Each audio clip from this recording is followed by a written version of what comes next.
Howdy folks, this is Checkers, and this is another episode of Morous Goes to Oblivion. And there's something just a little bit different about this one than all the others.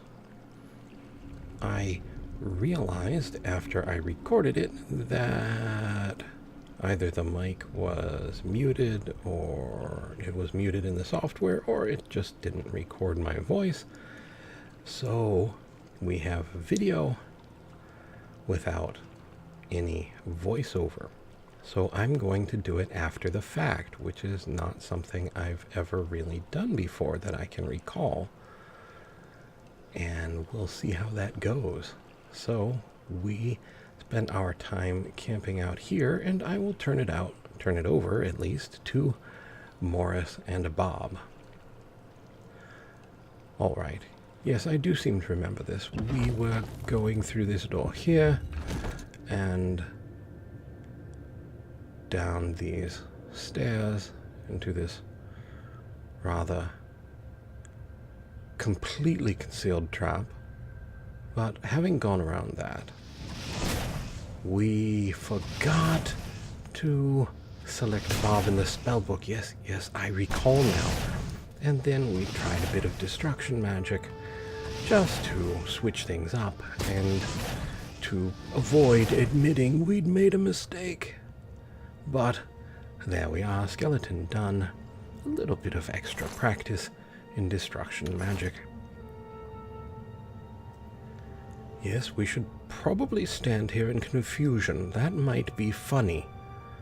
Oh well, it was just a brief moment. I hope you enjoyed your laugh. Welkin stones? Well, we definitely need those.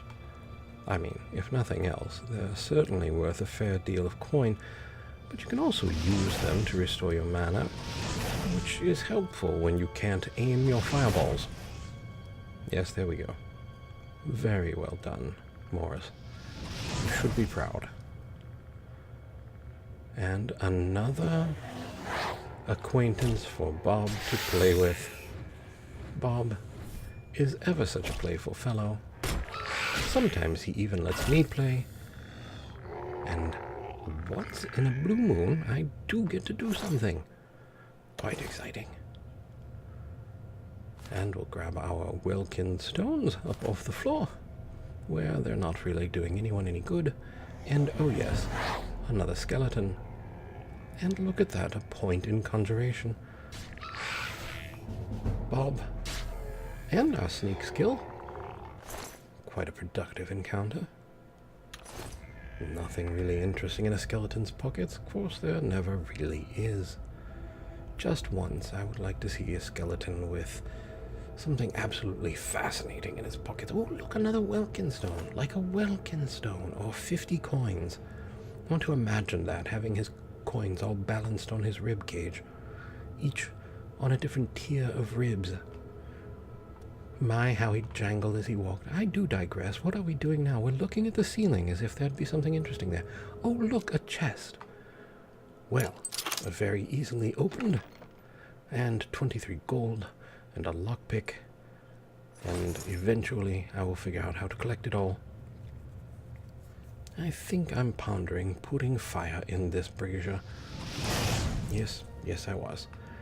I mean, I was fairly certain it wouldn't do anything, but it would be incredible if you had just lit both braziers and the sarcophagus opened. But no, that is not what happened. No, instead, we will wander aimlessly and confusedly. It's entirely possible there's not enough oxygen on this level of the dungeon, and, well, I might be having issues with that. Speaking of issues, I know the fellow who announces the video didn't mention it, but the reason we're back here is he had a lapse in memory, and usually we don't see that in the videos, at least not too closely, but this was an excellent example of him completely having a problem with his memory. Oh look, a skeleton. And oh look, Bob. Nice dodge, Bob. And Bob goes in for the smackdown. Nothing, of course, on the skeleton. No surprise there.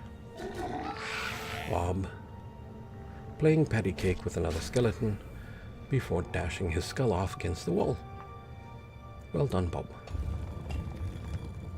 And in this corner we have a small alien chest with the Vilverin chamber key, taking all. That really should be a bit darker after all this time, I think. Anyway. And here we have another skeleton. Surprise, surprise. Bob does seem to have it under control. Bob, control. You remember how that works, Bob. You hit the skeleton. No, don't look at the back wall. It won't answer it for you. There you go, Bob. And our Iliad chest with a potion of cure disease, weak potion of healing will take all, turn around, and head back to the controls to press another block and watch Bob dissolve before we call him back. The skeleton is having none of Bob. Oh wait, he's changed his mind. And Bob and I will play a bit of skeletal tennis and point to you, Bob. That was very well played. Of course, Bob does get a lot of practice. And that wraps up this room. As we step over here, we'll put our mace away and heal up just a bit as we're a little low. And now for another chamber. It's amazing how many chambers there can be. All right, another Bob drop. Bob, however, has remembered a pressing engagement elsewhere, leaving me alone with this skeleton. Oh. Bob realized his meeting isn't until later and came back. Thank you, Bob. Oh, no. Wasn't that much later, the next pressing engagement? Look at, well, apparently Bob really needed to sink in the floor right there, right then. It was very kind of him to put that off until he could help us out. And Bob has one more person to play with, or skeleton, or set of arrows, what have you. A button to push, so of course we push it, and I think whatever had happened had already happened. Bob, of course, has no answers.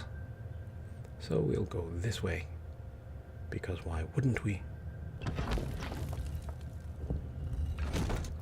And Bob was hanging around for a moment, but then he decided once again that sinking into the floor was preferable. Another point in our sneak skill, and a bit of funny for this skeleton.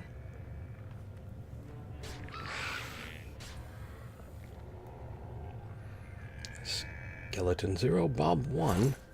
Well, Bob like 8 or 9, really, probably, but oh, goody.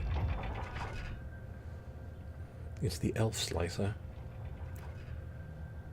It slices, it dices. Solve your elven delver problems. Hello, Mr. Skeleton. Meet Bob. Bob? Say hello to the nice skeleton. Or let me do it, one of the two. Whatever. Just another skeleton lounging in a wall. Weak potion of sorcery. And off we go.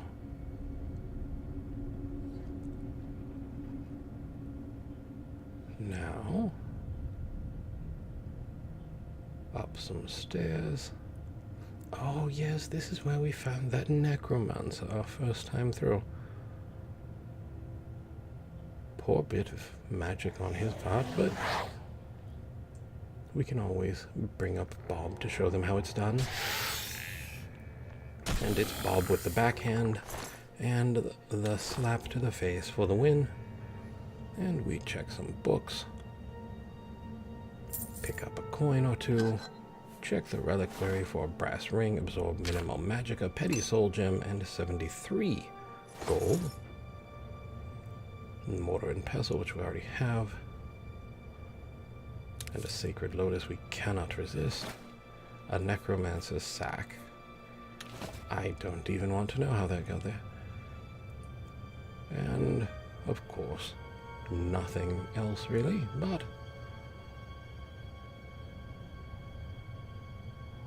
we will heal up. Oh yes, we are down quite a bit, aren't we? Fixing that right up.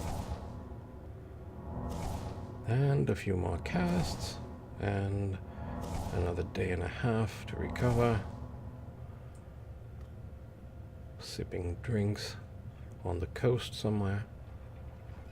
As the elf slicer, so we turn right here. And oh look, a skeleton. And healing is still not Bob.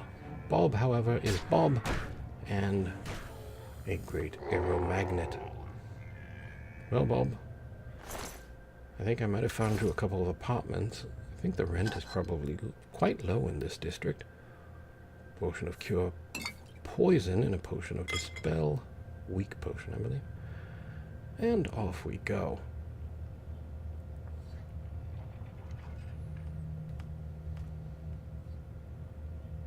Back into the necromancer's chamber, where we'll pass through. Fine longsword on the casket there. And over stair, over rail, through the door. We shall prevail and find ourselves once more above the entrance. Dropping down, realizing where we are, we shall quickly exit Vilverin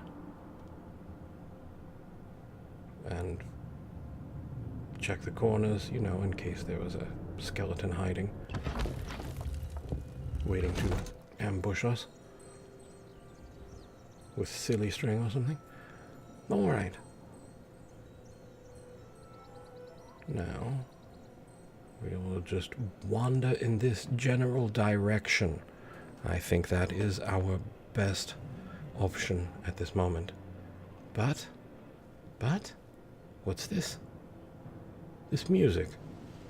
Something, oh, you've got to be kidding me. Bob, seafood for dinner. Take what you want. Alright, let us proceed in this general direction. See what's over here. Pass through these trees and the lovely flowers. It is a bit more welcoming of a province than Skyrim. Fort Urasek. And wait, something is nearby. Oh, of course. It is a hideous green creature with the singing voice of a rabid chimpanzee. Thank you, Bob. Well done.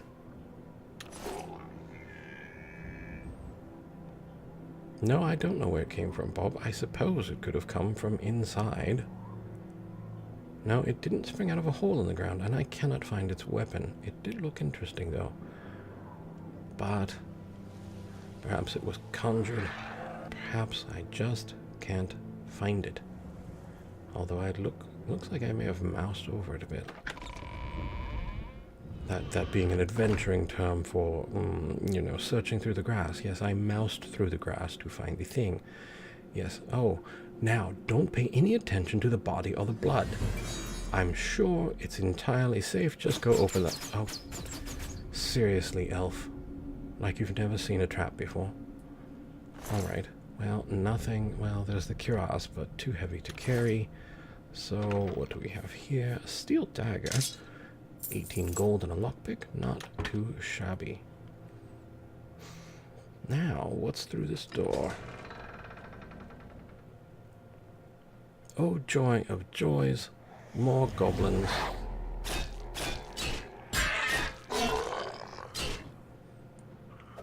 I think an all-goblin choir might be considered a spell of mass destruction.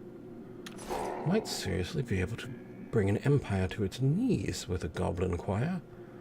What do we have down here? Fort Urasek company billets and hammers or pickaxes or something. Well, I suppose we should go check it out. You know what? I wonder if those were repair hammers. Oh, sometimes it is so much easier in hindsight when you're reviewing the process.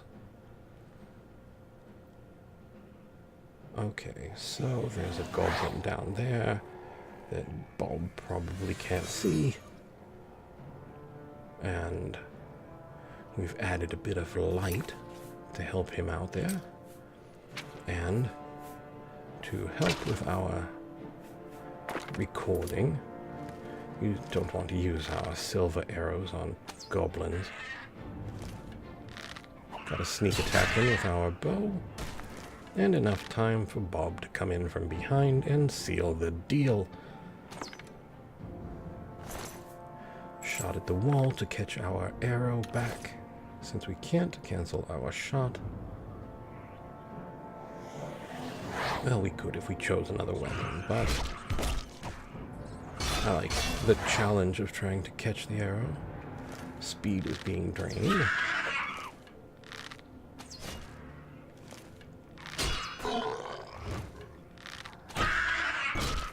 Bob, fights over here, Bob. Thank you. And catch the arrow. There we go. Lockpick, 3 iron arrows. Or was that only 2? Couldn't tell. Back to... Looked like I was switching back to silver mace, but did not. We are precariously close to our carry weight.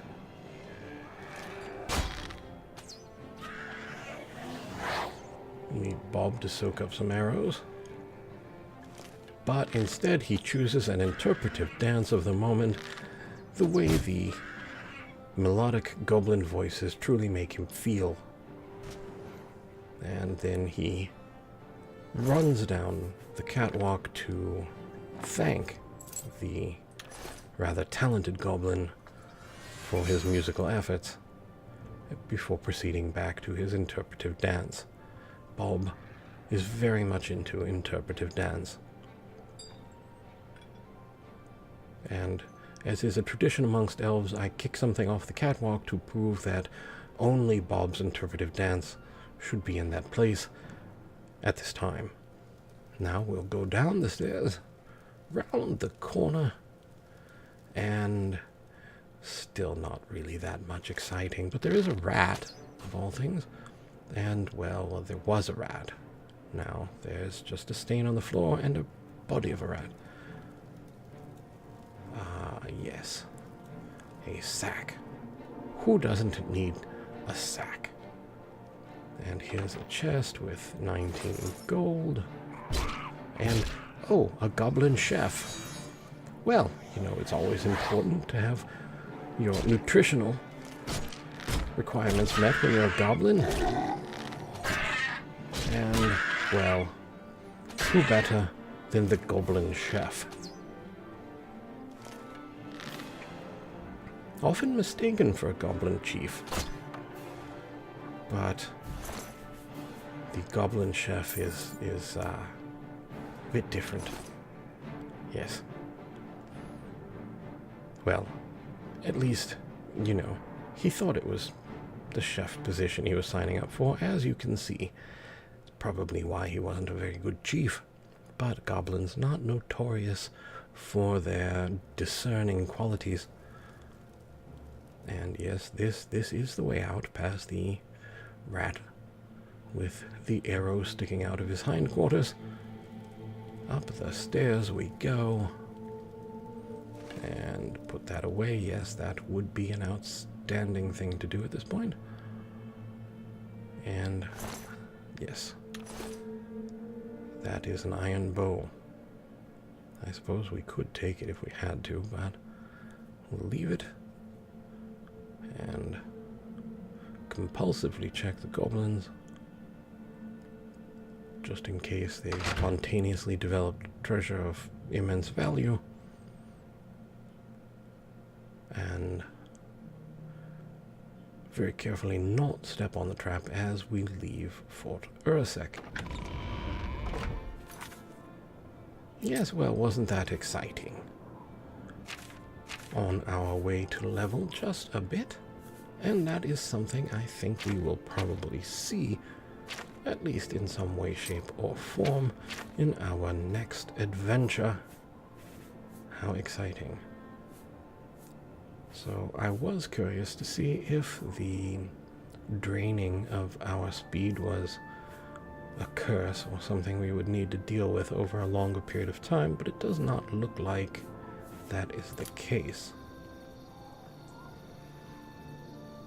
So we will head over here, do a bit more healing, which is always handy, and watch the pretty colored lights and swirlies of magic. And oh look, restoration skill increased. And yes, still Fort Urasek. Imagine that. Let's look around a bit more, just to be sure. There's a deer playing in the distance. Rather charming. Certainly more fun and attractive than goblins. And, well, I think we have reached our time. I would like to thank you for watching. I hope you found the video entertaining and maybe just a little informative. I would like to invite you to subscribe, like, and share if you so desire, and to ask you, above all, to please take care.